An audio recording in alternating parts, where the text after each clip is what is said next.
की तरफ से नियुक्त किया गया मिशन डॉक्टरों को लेकर क्या धरना प्रदर्शन है, हम जानकारी लेंगे। क्या नाम पड़ेगा भैया आपका? मेरा नाम परवेज़ है और कहाँ से आप आए हैं? मैं अमरोहा जिले से आया हूँ।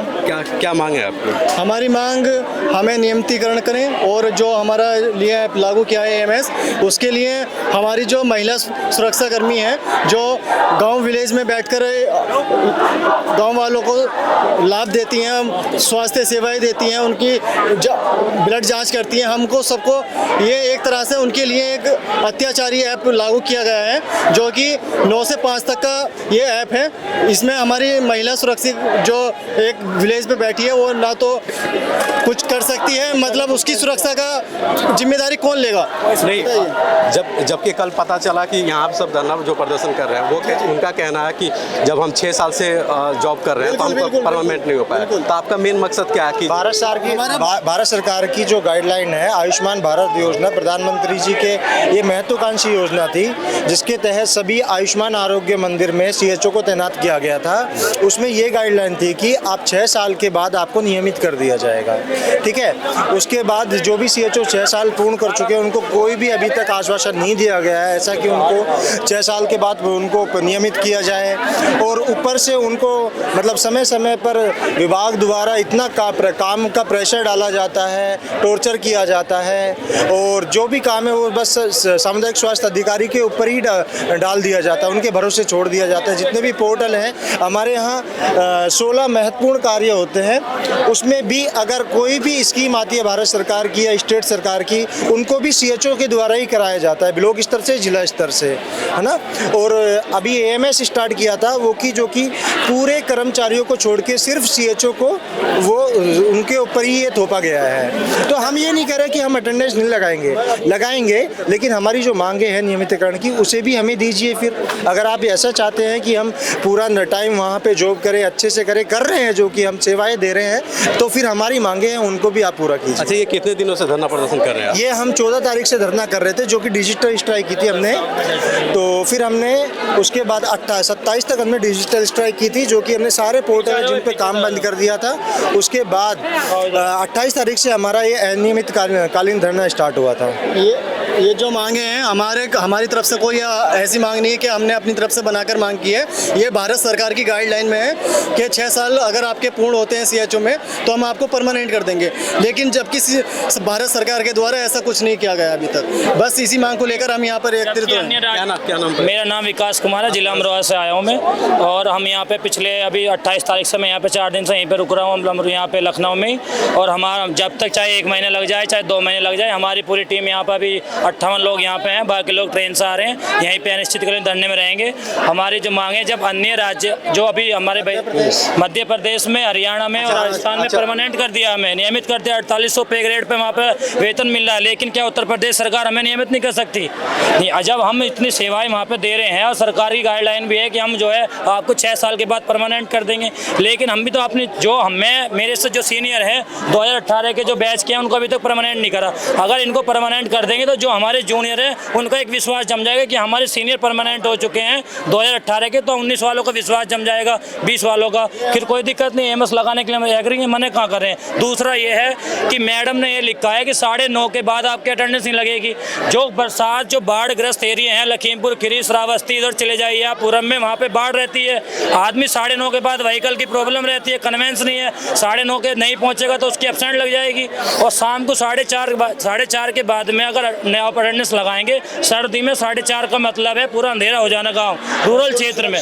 लड़कियों के पास में स्कूटी नहीं है, हर कोई लड़की स्कूटी नहीं चला पाती है। जब कलकत्ता जैसे इतने बड़े हॉस्पिटल में रेप हुआ एक डॉक्टर का, उसके बाद में उसका मर्डर हो गया, तो यहाँ पे क्या होना ये पॉसिबल नहीं, यहाँ भी हो सकता है। 4:30 के बाद अगर कोई बंदा अटेंडेंस लगाएगा ग्रामीण क्षेत्र में, क्या उसकी जिम्मेदारी सरकार लेगी?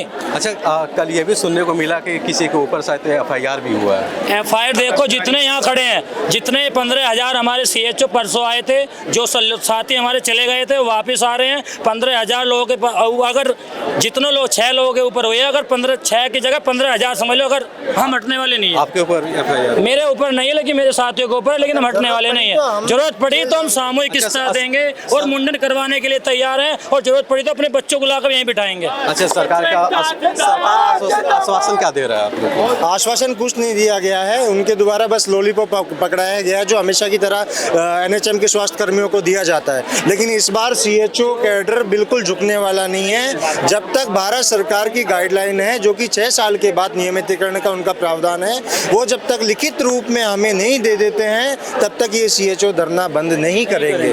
हमारे सामने CHO अभिषेक जी हैं, जो प्रयागराज से आते हैं। वो कुछ सरकार से कहना चाहते हैं और कुछ दिखाना भी चाहते हैं। आइए जानते हैं वो क्या कहना चाहते हैं। जी नमस्कार।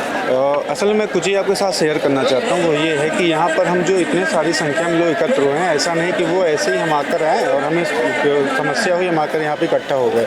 इसके पीछे कई सारे कारण हैं। असल में जब सरकार की गाइडलाइन बनी, ऑपरेशनल गाइडलाइन, उसमें 6 साल में CHO को परमानेंट करने के लिए बात कही गई थी। मैं आपको खुद दिखाना चाहूँगा, ये एक पेपर है, इस पर साफ साफ ये लिखा हुआ है हमारी गाइडलाइन में कि 6 साल बाद CHO को परमानेंट कर दिया जाएगा। और यहाँ पर 6 साल से ज़्यादा हो चुका है CHO की एक्सपीरियंस, अभी तक उनमें इस तरह के किसी प्रोग्राम को इम्प्लीमेंटेशन करने की कोई योजना नहीं बनाई गई। सेकंड प्रॉब्लम ये है कि कई बार सेंट्रल गवर्नमेंट के थ्रू भी कई बार मैसेजेज आए और कई सारे लेटर आए। ये भी मैं आपको दिखा देता हूँ। ये रोली मैडम है, ये IAS हैं, अपर सचिव मिशन निदेशक राष्ट्रीय स्वास्थ्य मिशन दिल्ली से, और ये लेटर 29 अगस्त 2022 से आया हुआ है। इसमें साफ साफ लिखा हुआ है और सजेशन दिया गया है कि जो सारे स्टेट हैं उनके अंदर में जो CHO काम कर रहे हैं, उनको नर्सिंग कैडर को परमानेंट करने का काम करें।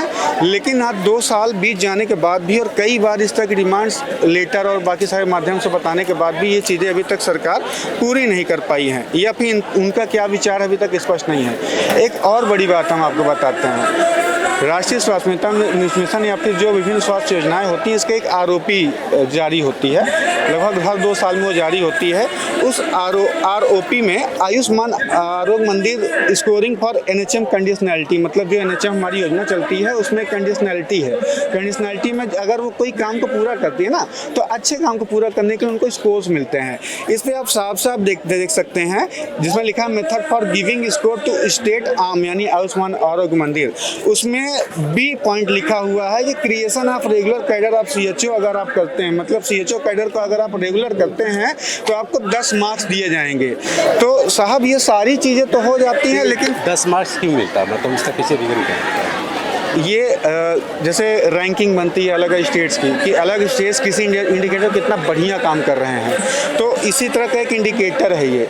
अगर यहाँ पर NHM या फिर स्टेट गवर्नमेंट ये चीज़ें पूरा करती है तो उन्हें उनके परफॉर्मेंस में 10 नंबर और मिल जाएंगे, जिसका मतलब ये होगा कि ये स्टेट इस मामले में बढ़िया कर रहा है और इनकी ये रैंकिंग है। जैसे हम क्रिकेट में स्कोर बनाते हैं, शतक से 90 रन बना गया तो हमारा शतक नहीं पूरा हुआ, लेकिन हमें शतक बना लिया तो चीज़ें स्कोर बता दी कि ये इसने पहला शतक मार लिया, तो एक स्कोर बनता है, रैंकिंग बनती है, पहला व्यक्ति ऐसा हो गया, कई सारी चीज़ें। ऐसे ही इसमें स्कोर बनते हैं परफॉर्मेंस के लिए। तो इस पॉइंट पे अब तक कुछ हुआ ही नहीं। नाम क्या है आपका? मेरा नाम ऋतु रानी सिंह है, मैं लखनऊ डिस्ट्रिक्ट से महामंत्री पद पे हूँ। यहाँ आप लोग धरने पे कब से हैं? हम लोग यहाँ 28 तारीख से अनिश्चितकालीन धरने के लिए आए हैं, क्योंकि हमारी जो मांगे हैं वो MD मैम से हमने अपनी सही तरीके से अपनी चरणबद्ध बातें पहुँचाई। उन्होंने किसी भी बात पे सही रजामंदी नहीं दी है, और ऑन सिर्फ जो भी आदेश हुआ है वो मौखिक हुआ है, रिटर्न आदेश नहीं दिया है। मांगे क्या क्या हैं आपकी? पहले हमारी मांगे ट्रांसफ़र के लिए और PBI को मर्ज कराने को लेके थी। जो वेतन विसंगति है, अदर स्टेट में 25 और 15 का वेतन मिल रहा है, बट सिर्फ UP ऐसा राज्य है जहाँ पे वो 20,500 और 15 हमें PBI दे रहे हैं। अब हमारी मांगे सिर्फ नियमितीकरण के लिए हैं, क्योंकि हम लोग हर बार आश्वासन का सुन के वापस चले जाते हैं, हमारी बातों को हमेशा अनदेखा किया जाता है। जबकि PS सर हर जगह ये कहते हैं कि CHO रीढ़ की हड्डी है, बट वो रीढ़ की हड्डी का बिल्कुल भी ध्यान नहीं दे रहे हैं। जो लोग ऐसा उन्हें कोई डॉक्टर नहीं मिलेगा जो 12 से 13 तरीके की प्रॉब्लम्स को एक जगह पे डायग्नोस करता हो, लेकिन उन्होंने CHO को रूरल में भेजा। उन्हें इस चीज़ की बिल्कुल भी परवाह नहीं है कि उसमें महिलाएं हैं, महिलाएं किस तरीके से जा रही हैं। 80-80 किलोमीटर दूर हमारे सेंटर्स हैं, ऐसे गांव के रास्ते हैं जहां कन्वेंस नहीं है, महिलाएं परेशान हैं। 20-20, 25-25 किलोमीटर के सेंटर्स में कोई कन्वेंस नहीं चलता है। अगर वो हमारा वेतन सही करें तो हम लोग वहाँ पे अपने हक के लिए अपनी परेशानी को खुद से सॉल्व कर सकते हैं, अपना खुद का कन्वेंस लगवा सकते हैं। लेकिन फिर भी अगर हम लोग पीबीआई को मर्ज करने वाली बात कहते हैं, वो उस पर भी मना कर देती हैं। हम अपने ट्रांसफ़र की बात करते हैं, वो उसके लिए भी मना कर देती हैं। हमारे घर के पास के कुछ सेंटर्स हैं जो वैकेंट हैं, जो 20-25 किलोमीटर दूरी पे पड़े, या जो CHO हैं दूसरे डिस्ट्रिक्ट में पोस्टेड हैं, उनको अपने डिस्ट्रिक्ट आके अगर वो काम कर लेंगे तो हमें तो सेवा देनी ही है, चाहे आप अदर डिस्ट्रिक्ट में ले लो, चाहे हमारे डिस्ट्रिक्ट में ले लो। लेकिन वो हमें ट्रांसफ़र ही नहीं देना चाहती, हम सहूलियत से ड्यूटी करें वो नहीं चाहती हैं। अभी नियुक्ति कहाँ पे है आपकी? लखनऊ डिस्ट्रिक्ट में है। तो आप जहाँ पे रह रही हैं, जिस भी एरिया में, वहाँ पे महिला सुरक्षा है? मैं लखनऊ में रहती हूँ, अर्बन में, और मेरी पोस्टिंग मोहनलालगंज में है, जो कि बछरावा से मात्र 25 किलोमीटर रह जाता है। मैं वहाँ जाती हूँ। मेरा सेंटर ऑन रोड से करीब 20 किलोमीटर अंदर है, जहाँ कोई कन्वेंस नहीं चलता। 15 किलोमीटर का रास्ता ऐसा है जो जंगल का रास्ता है, जहाँ मुझे पैदल चल के जाना पड़ता है। अगर मैं रोज़ कोई रिक्शा बुक करके ले जाऊँ तो मेरा वेतन रिक्शा बुकिंग में ही चला जाएगा, तो मैं खाऊंगी क्या? तो जो वेतन विसंगति है वो दूर कर सकती हैं। पीबीआई मर्ज हर स्टेट कर रहा है, ऐसा नहीं है कि हम कुछ नया मांग रहे हैं। जो और स्टेट दे रहा है वो हमें नहीं दी जा रही हैं चीज़ें। और यूपी राज्य तो जबकि इतना बड़ा राज्य है, हमसे कह दिया जाता है कि उनके पास फंड नहीं है, उनके पास बजट नहीं है हमारे लिए। मौखिक चीज़ें हमेशा बोली जाती हैं, रिटर्न में कुछ भी नहीं दिया जाता। हमारे कहने का मतलब ये है, हमने कभी ये नहीं कहा कि हम एमएस पे अटेंडेंस नहीं लगाएंगे। हमारे कहने का मतलब ये है, आप एक छत्र सब पे लागू कर दीजिए, हम बिल्कुल शुरू से लगाना शुरू कर देंगे। हमारी सुरक्षा का भी ध्यान दें, वो भी एक महिला है, महिलाओं के साथ रोज भद्रता, रोज कुछ ना कुछ होता चला जा रहा है। हमारे आसपास के इलाके में दूर दूर तक कोई नहीं रहता, मुश्किल से मरीज आते हैं। बारिश में भी हम जा रहे हैं, ठंड में भी हम जा रहे हैं, टाइम की भी उनको बहुत चिंता है। एएमएस का परफॉर्मेंस ही ऐसा है कि 10 से 4 आपको लगानी ही है अटेंडेंस, उसके अलावा आप वहाँ से निकल ही नहीं सकते हो। आप सोचो ठंड के मौसम में जब 3 बजे अंधेरा होने लगता है, 4 बजे अंधेरा होने लगता है, हम कैसे रहेंगे? और वहाँ अगर हमारे साथ कोई बात हो जाती है तो जब तक हम किसी हेल्प को बुलाएंगे तब तक तो हम रहेंगे ही नहीं ना। तो ये सीरियस इशू है। न्यूज़पेपर भरा पड़ा है, आपने देखा होगा अभी हाल ही फिलहाल डॉक्टर के साथ हुआ है, जहाँ डॉक्टर अपने हॉस्पिटल में सेफ नहीं है। हम लड़कियाँ जंगल में कैसे सेफ हो सकते हैं? ये कैसे सोच लिया उन्होंने? कुछ भी नहीं चाहिए, जैसा गाइडलाइंस है कि 6 ईयर कंप्लीट होने पे उनको परमानेंट किया जाएगा। सबको एक साथ ना कीजिए, लेकिन जब आगे से अब एक को करेंगी तो पीछे से सबका मनोबल बढ़ेगा ना, कि इनका हो गया तो हम भी आगे करेंगे। काम के प्रति कोई बात नहीं है, जितना काम है सब काम करेंगे, लेकिन मिलना चाहिए जो है गाइडलाइंस, उसके अकॉर्डिंग चलें और कुछ भी नहीं चाहिए। हमारा कहने का मतलब ये है कि हम जितना कार्य कर रहे हैं, कम से कम उतना हमें उतना मतलब प्रशंसनीय वेतन तो मिले।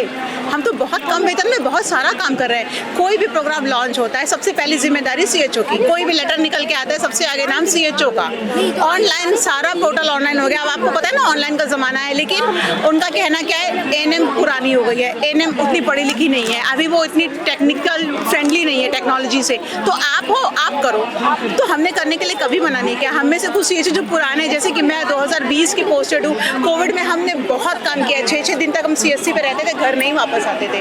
तो हमने काम किया है, तो हम कुछ गलत नहीं मांग रहे। हम बस ये कह रहे हैं मैम, जिस तरह से हम काम कर रहे हैं हमें उस तरीके से आप वेतन दे दीजिए, उसी तरीके से सब कुछ बराबर कर दीजिए, बस और कुछ भी नहीं। हमने वेतन बढ़ाने के लिए नहीं कहा, हमने कहा विसंगति को दूर कर दीजिए आप प्लीज़, सब कुछ इक्वलाइज कर दीजिए। और हमारी मांगे कुछ अलग से नहीं आई हैं। हमें बताया गया था कि 6 साल कंप्लीट होने के बाद कैडर को परमानेंट किया जाएगा, तभी हम यहाँ खड़े हैं। हमारे पास में रिटर्न में प्रूफ है, हमें पहले ये आश्वासन दिया गया था, तो अब उसको आप प्रूफ करिए ना, उसे एक्शन में लाइए बस, और हम कुछ नहीं मांग रहे हैं अलग से।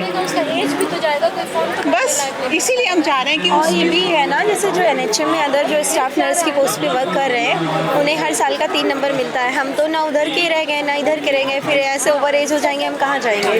क्योंकि हमारा भविष्य ना इधर सुरक्षित है, उधर हमें मार्क्स मिलेंगे नहीं उसके।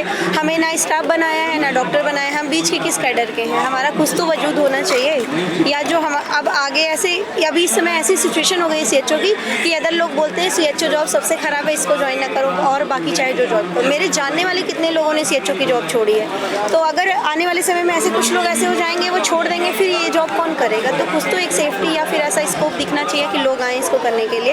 हम लोग एक मतलब 12 फैसिलिटीज़ हम लोग एक दे रहे हैं, क्या एक डॉक्टर 12 मतलब एक छत्र के नीचे ऐसे 12 सर्विसेज तो नहीं मिलती होंगी ना हर जगह, फिर भी हम लोग कर रहे हैं ना। आप अगर चाह रहे हो तो आयुष्मान कार्ड हम घर घर जाके बना दे रहे हैं, माभा ID भी बना दे रहे हैं, हम सारे काम कर, हमें काम करने से दिक्कत नहीं, क्योंकि हम सैलरी ले रहे हैं, हम करेंगे।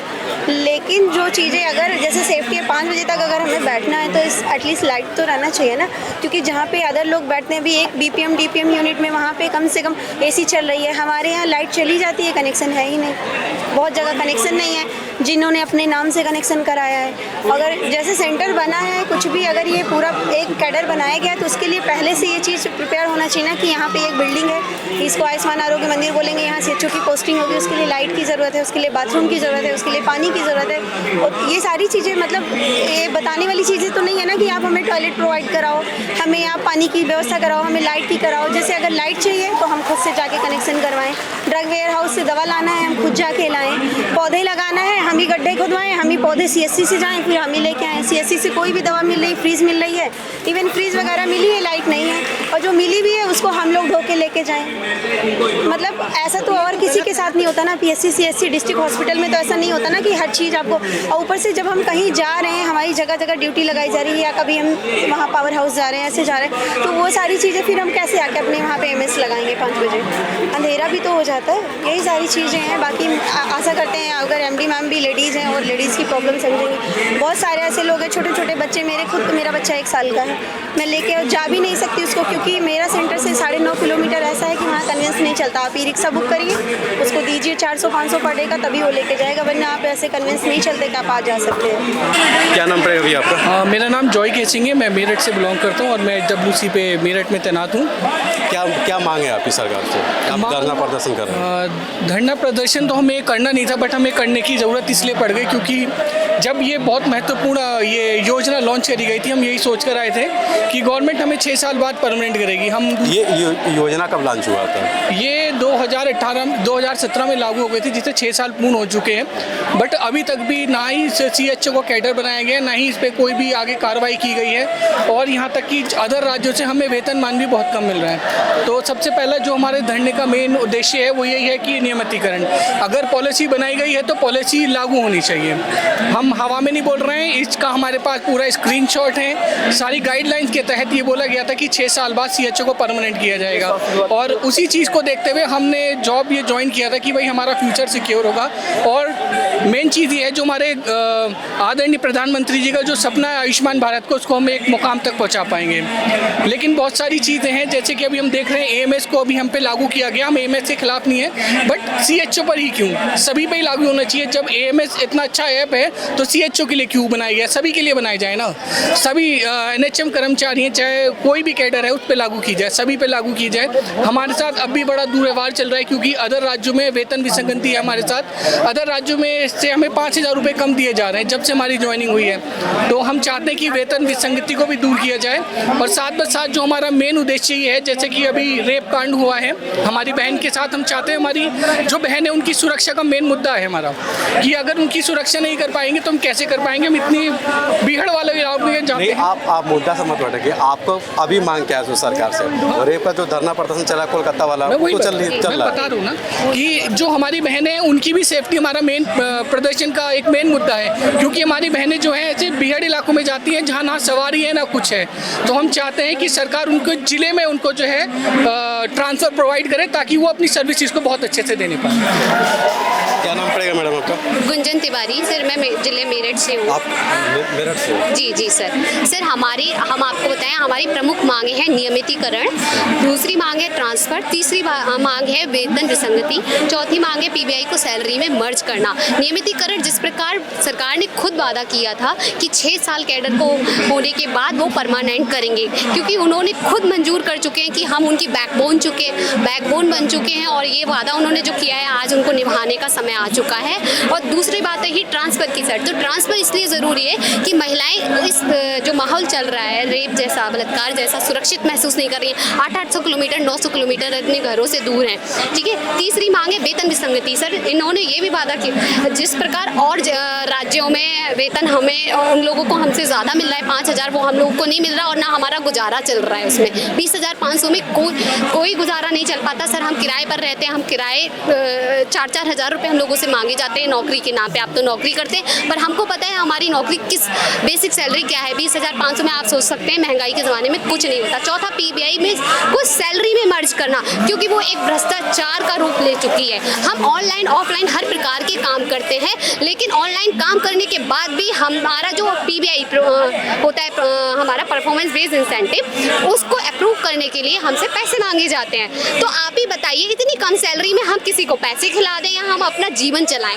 ये बहुत बड़ा सवाल है। सरकार को इसके बारे में सोचना चाहिए। अगर हम उनकी बैकबोन है, हम उनका सपना पूरा कर रहे हैं, तो उन्हें भी हमारा सपना पूरा न करना चाहिए। और आज हम एक बैनर के तले एक साथ, जैसा कि आप ताबात में भीड़ देख रहे होंगे, 7 से 8 हज़ार CHO हैं। अभी कुछ मेरे साथी आ रहे हैं, कुछ जा रहे हैं, कुछ की तबीयत खराब हो गई है, बहुत सी ऐसी बातें हैं, महिलाएं आ रही हैं, पारिवारिक भी चीज़ें होती हैं। तो दिन पर दिन भीड़ बढ़ती जाएगी जब तक हमारी मांगें नहीं पूरी होंगी। वो इस विषय पे एकदम ध्यान से सोचें और अधिकारी वर्ग से मिलकर जल्द से जल्द फैसला कर लें। हम वो नींव हैं जो ग्राम स्थल पे, धरतल पे जाकर, जमीनी उस पर जाकर सेवा प्रदान करते हैं। हर घर के लिए घर घर दवाइयाँ पहुँचाई हैं हम लोगों ने। तो क्या आज हमारा अधिकार नहीं है इस चीज़ के लिए कि हमें नियमित किया जाए, हमें अपने जिला में पहुँचाया जाए? हम बहुत खुश हैं, हमें सरकार ने रोजगार दिया, लेकिन उस रोजगार में हम मानसिक और शारीरिक तरीके से पीड़ित हैं। अच्छा, ये धरना प्रदर्शन कब से आप कर रही हैं? जी सर, ये 28 तारीख से, जैसे कि पहले हम लोगों ने मेल के थ्रू DM CMO सबको ही अवगत करा दिया कि हम लोग 21 तारीख से अपना कार्य बहिष्कार करेंगे। उन लोगों को मौका भी दिया गया था ताकि वो हमारी बातें मान ले, लेकिन उन्होंने ऐसा कोई भी कदम नहीं उठाया। उसके मजबूरन हम आज अपना घर छोड़कर बैठे हुए हैं। 3 साल से हम कार्य कर रहे थे, 6 साल से हम कार्य ही कर रहे थे। मजबूरी ने हमें यहाँ लाके खड़ा किया है। हमें कोई शौक नहीं है धरना प्रदर्शन का। अच्छा, ये कब तक आपका धरना प्रदर्शन, कुछ आश्वासन मिल रहा है कि नहीं? सर आश्वासन कई सालों से मिल रहे हैं, वो हमको नहीं चाहिए। हमें चाहिए हमारी मांगे जो हम लेकर आए, जैसे वो दे देंगे उसी दिन हम उसी क्षण अपना धरना समाप्त कर देंगे। अच्छा, ऐसे में बताया जाए कि आश्वासन तो दिया जा रहा है, लेकिन कुछ लोग बता रहे हैं कि जब तक लिखित रूप से आश्वासन नहीं दिया गया तब तक हम धरना प्रदर्शन नहीं करेंगे। सर आश्वासन तो बहुत सालों से मिल रहा है, मौखिक वार्तालाप तो बहुत सालों से हो रही है। लिखित में दीजिए, लिखित को मान्य होगा। जिस तरह से हम ऑनलाइन हर चीज़ अपडेट करके देते हैं, पोर्टल पे हमारे ट्रांसफर खोल दें, हर चीज़ पोर्टल पे कर दें, ये लोग हम भी वापस चले जाएंगे। क्या नाम पड़ेगा मैडम? पिंकी सैम्यूल। आप कहाँ से हो? मेरठ से। क्या है क्या है मांग?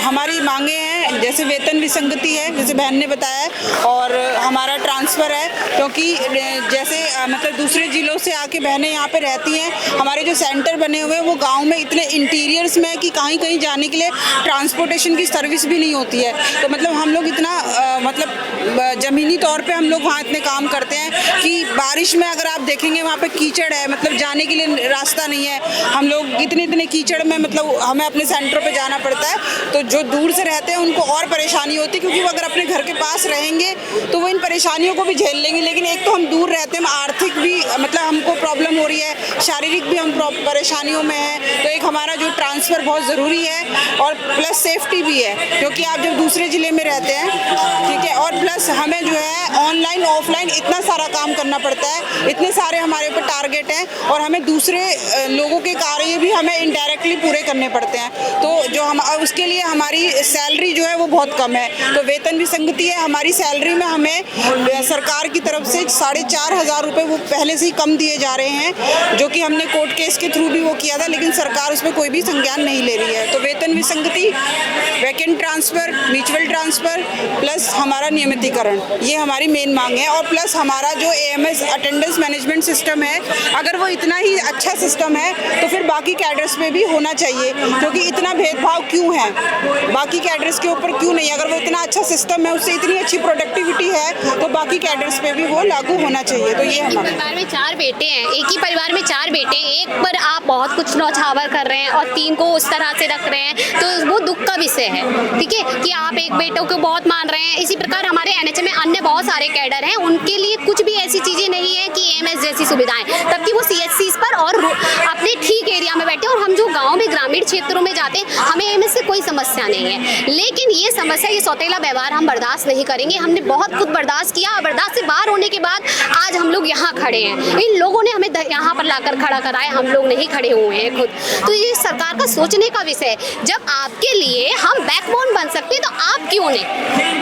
हर चीज के लिए आपके पास फंड है, हर चीज के लिए, तो जो आपकी रीढ़ की हड्डी है उसके लिए क्यों नहीं? कोविड में हमने कितना संघर्ष किया, कोरोना में हमने कितना संघर्ष किया, आज हमसे आपकी जनता है, ठीक है? तो जनता से आप लोग हैं और इसलिए हम जनता में आते हैं। हमारी सेवा, हमारी सुरक्षा सब आपके ही हाथ में है।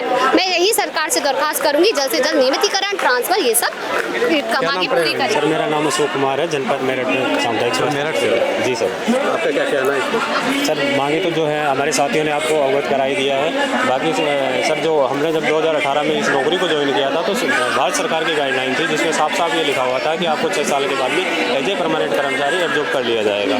बट भारत सरकार के द्वारा बार बार अवगत भी कराया गया, 2 बार लेटर भी जारी करे गए कि सीएचओ को परमानेंट करने के लिए आप कैडर का निर्माण करें, जो भी आवश्यक वहाँ से जो हेल्प होगी वो वहाँ से करी जाएगी। पर राज्य सरकार इस पर कोई काम नहीं कर रही है। अभी जो और हमारे जो पड़ोसी जो राज्य हैं उनमें परमानेंट को लेके फाइलें चलाई गई है, जीओ भी आए हैं। हरियाणा सरकार ने बाकायदा जो ज्वाइनिंग लेटर है उस पर लिख के दिया है कि आप 5 साल बाद में एज ए परमानेंट कर्मचारी आपको एब्जॉर्ब कर लिया जाएगा। बट हमारे यहाँ पे ऐसा कुछ अच्छा, ये 5 साल का है कि 6 साल का है? 6 साल का है सर। 6 साल के जो केंद्र सरकारी गाइडलाइन थी उसमें साफ साफ ये लिखा हुआ था कि 6 साल के बाद में हम परमानेंट कर लिया जाएगा। बट ऐसा यहाँ पे अभी तक कुछ नहीं हुआ है। और राज्यों के जो वेतन मिलता है उससे भी हमें यूपी में 5,000 रुपये वेतनमान कम मिल रहा है। और अभी 28 तारीख को जो एनएचएम मैडम से वार्ता हुई थी उसमें मैडम ने ये बात क्लियर कर दी कि हमारे पास फंड नहीं है, जब फंड होगा तब हम आपका ही 5,000 रुपये इसमें ऐड ऑन करेंगे। किसने बोला कि फंड नहीं है? ये एनएचएम एमडी द्वारा, मैम द्वारा बोला गया था कि अभी हमारे पास में है नहीं, हमने आगे आपका प्रस्ताव भेज दिया, जब वहाँ से फंड आ जाएगा तब हम आपके इस कार्य में आगे बढ़ेंगे। ये बात है मैडम को आपने कब? मैडम के पास में जो हमारी टीम गई थी, जो संगठन के लोग गए थे, उनको कब गया था? 28 तारीख को गए थे। और तो हम सारी मांगों से फिर सभी सीएचओ सहमत नहीं हुए, इसीलिए ये जो अनिश्चितकालीन धरना है ये संगठन की तरफ से जारी रहेगा। क्या नाम है? मेरा नाम अमृता है, मैं मेरठ से हूँ। क्या है डिमांड? नहीं, हम लोगों की मेन डिमांड सिर्फ परमानेंट करने की है कि आप हमें परमानेंट कर दीजिए, क्योंकि जितनी सैलरी में आप हमसे काम करवा रहे हैं, और एक काम नहीं है, बहुत सारे काम हैं। ओपीडी के अलावा भी हम लोगों के ऊपर हमें उसमें भी एंट्री करनी पड़ती है, मेडिसिन के लिए भी, ठीक है। हम एज अ फार्मासिस्ट भी काम कर रहे हैं, एज अ एलटी भी काम कर रहे हैं, यहाँ तक कि हमारे लिए कोई सफाई कर्मचारी भी नहीं है, वो भी हमें खुद ही अरेंज करना पड़ता है। कभी कभी तो हमें उसको पेमेंट भी खुद ही अपनी तरफ से ही करनी पड़ती है, बिकॉज कभी फ़ंड में पैसे आते हैं, कभी नहीं आते हैं। और जो हम चलो ये सब चीज़ें भी टॉलरेट कर लेते हैं, कोई बात नहीं, लेकिन हम लोगों को उसके बदले में क्या है? 20,500 इतने में क्या होता है? आप बताइए, आप सबकी फैमिलीज़ हैं, कैसे लोग सर्वाइव कर रहे होंगे? अब तो परमानेंट, और हमारे जो इक्वली एजुकेटेड कैडर है उसको जब आप मतलब ज़्यादा वेतनमान दे रहे हैं, तो हमारे लिए इतना कम वेतनमान क्यों डिसाइड किया गया है? हम लोग भी उतना ही पढ़ के आए हैं, 2 बार एग्ज़ाम क्लियर किया है, ऐसे भी नहीं है कि हमें कोई ऐसी नौकरी मिल गई है। तो बहुत सारी मेहनत करने के बाद हमने ये जॉब एक्सेप्ट करी थी, इसलिए करी थी कि इसमें हमारा कोई फ्यूचर हो। पर अब तो सीएचओ का कोई फ्यूचर ही नहीं दिख रहा है, ना तो परमानेंट है, वर्कलोड आप बढ़ाते जा रहे हैं और सैलरी के नाम पे कुछ भी नहीं है। तो बस हमारी यही डिमांड है कि आप थोड़ा सा वर्कलोड कम करें और हमें परमानेंट करें, जिससे कि हम थोड़ा सा अपनी जॉब को लेके पॉजिटिव हो पाएँ, हम मेंटली थोड़ा फ्री हो पाएँ। ये मेरठ से सीएचओ थे, इनका कहना है कि जब तक सरकार हमारी परमानेंट नहीं करता है और वेतन जैसे अन्य स्टेटों में मिलता है तो वेतन समान होना चाहिए, और जब तक हम लोग का एक समान रूप से वेतन नहीं मिलेगा तब तक हम लोग धरना प्रदर्शन करते रहेंगे। कैमरामैन दिव्यांग के साथ विशाल पटेल, लखनऊ।